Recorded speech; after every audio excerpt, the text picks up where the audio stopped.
Hello guys, good morning. Welcome to my YouTube channel, Praise Lamontad or Princess Leisure Time. Yan mga palangga. Yung mga hindi pa sa inyo nakasubscribe sa aking YouTube channel, please subscribe Praise Lamontad. Or, as I've said, Princess Leisure Time. So ayan, palike na rin. Comment and share. So ayan mga palangga.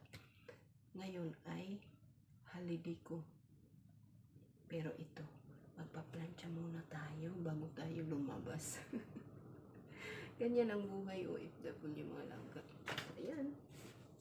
Samahan niyo ako. Magplancha si Manang. Plancha time.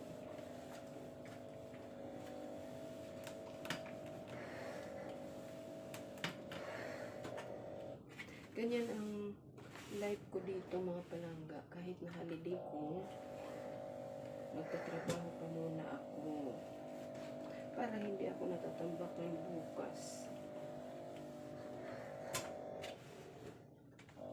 Yung mga trabaho na pwede kong magawa, ginagawa ko habang ako ay holiday. Habang day off, para hindi matambak.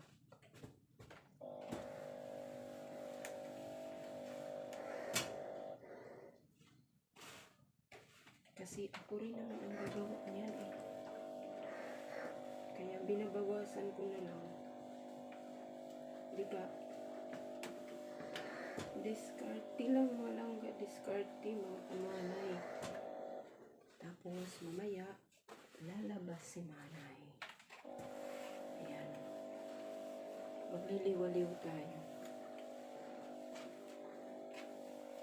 Kapag napapagod, magpahinga. Kapag nalulungkot, huwag magmokmok dito sa loob ng kwarto. Lumabas at mag-ikot-ikot.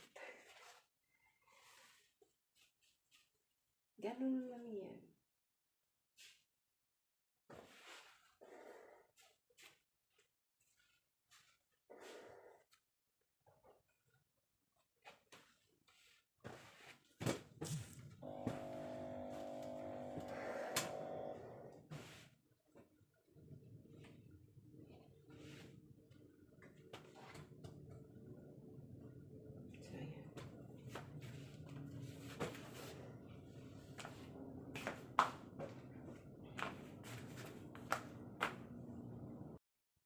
Ayan, mga palangga.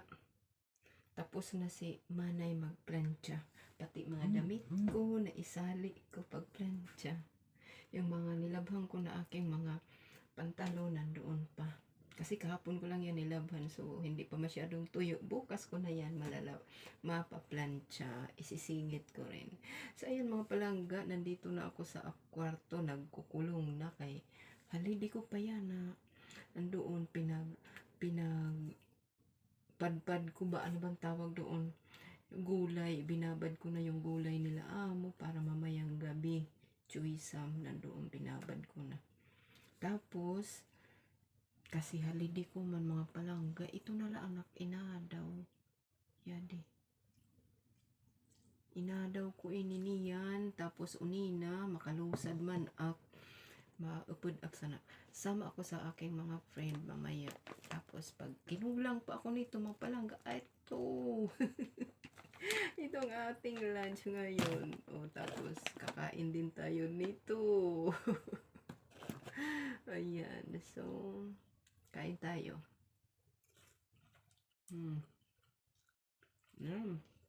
Nahulog.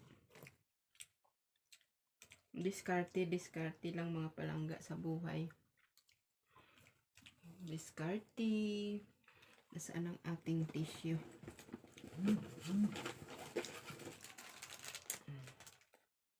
Kung ano na lang pwede natin makain. Mabusog lang tayo. Diba? Ayan. Binigyan naman ako ni amo ng avocado nandoon daw sa rep.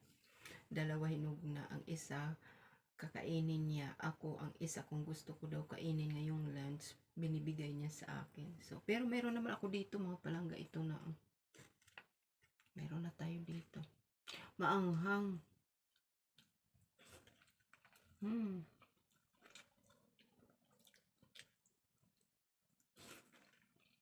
Hmm. Sarap. Sarap mga palangga. Sarap mga langga, sarap.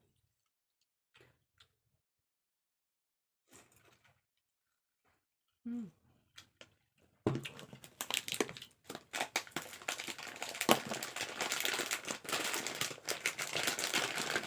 Kain tayo ulit.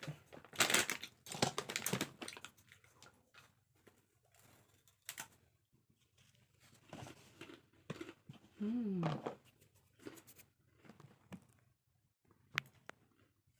Very dry.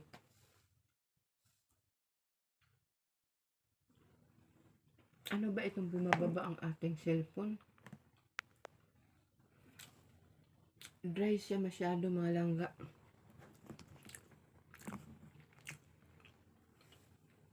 Bumababa man ang aking cellphone. Ano ba nangyari?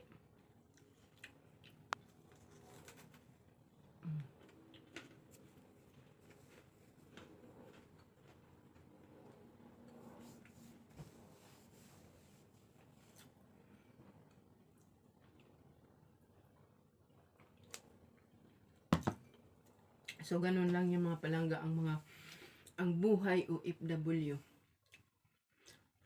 Kapag panay labas ka kada holiday mo, so ganun lang yan mga palangga ang buhay ng isang OFW. Kapag palagi kang lumalabas kada holiday mo, kada day off mo, syempre magastos kasi lalabas ka pagkain, pamasahe. Ngayon kung kakain ka tanghalian, hapunan, ngayon hindi lang pagkain ang pwede mong magastusan, hindi lang pamasahe, pagkain. Marami pa dyan mga temptation, mga bili-bilihin kung ano-ano dyan, mga sapman-sapman, sabi pa nila, sapman, ayan. Ayan, so sa kagaya ko mga langga na may estudyante, so napag-isip-isip ko na kailangan ko talaga maghigpit din ng sinturon, o ano bang tawag doon, yung magtipid-tipid, yun na lang. So, minsan, pag wala lang ako importante sa labas na gagawin, ayaw kong lumabas. Pag meron lang ako dito pwedeng makain na makasurvive ako sa isang araw, ayaw kong lumabas. Mas gusto ko na lang dito. Ayan. Totoo mga palangga. Ngayon, kung hindi lang sana nakakahiya din. At saka, meron din akong gagawin doon sa labas. Ayun. Pwede rin naman ako hindi na rin lumabas. Kaso nga lang, yun nga, pang ko, if in case na mayroon ako kailangan,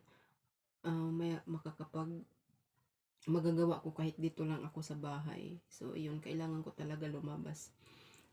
Kung hindi lang yun, hindi na ako lalabas. Pwede na ako dito. Solve na ako. Kasi meron na ako dito lunch. Ito ng aking lunch.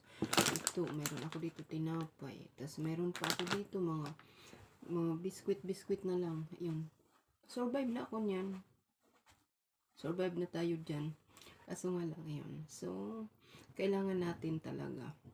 Mga may estudyante, mahirap kasi pag may mga estudyante tapos sabay-sabay, mga gastusin, mga bayaran, ayan, hindi naman lahat ng mga OFW, may mga pundar na yung mga okay na ang sitwasyon nila sa buhay.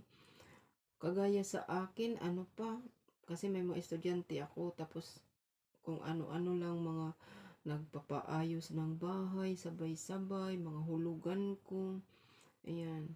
Ang sabi nila, mayroon daw 3 na ipon ang isang OFW. Una daw ay uban. Ayan marami na akong uban, mga palangga. Pero i-enjoy lang natin yung mga uban na yan kasi yan ay palatandaan na marami-rami ng years ang ating nilakbay. Ayan tapos mga ugat. Ayan marami na akong mga ugat sa aking kamay kasi pasma. Tapos yung aking mga binti dahil maghapon nakatayo dito sa trabaho. So ayan, may mga ugat-ugat. Isa pang utang daw. Ayan, mayroon din ako utang. Pero okay lang yan na utang. Basta nababayaran din naman. Kaya yun. Dumidiskarte tayo sa ating mga sahod, sa ating sinasahod. So, kung ano-ano na lang pwede natin, ayan, magawa na makakatulong sa ating budget na magkasya ang ating sahod. Kaya yun, pag holiday ko, bumababa ako hapon na para mabawasan din yung gastos, 'di ba? Ang ginagawa ko, bumababa ako mga palangga mga alas 2 na, alas 3 kasi pag bumaba ako ng mga ganyan na alas 4, ang aking kain na ng aking pinaka-lunch at saka dinner, diretso na yan. Kung bababa ako ng maaga, bibili ako ng lunch, bibili pa, 'di ba? Doble. So, ginagawaan ko na lang ng paraan kasi pag dito, sa tanghali, pwede naman ako dito makapag, kung ano yung pwede ko makain, makasurvive. Ayan, may prutas sila. Pwede ako kumuha. Noodles, pwede ako makasingit pagluto. So, at least mababawas na sa aking expenses sa labas, 'di ba? So, diskarte na lang mga palangga. So, ayan po mga langga. Hanggang dito na lang ang aking video na to. Ito, kain muna tayo.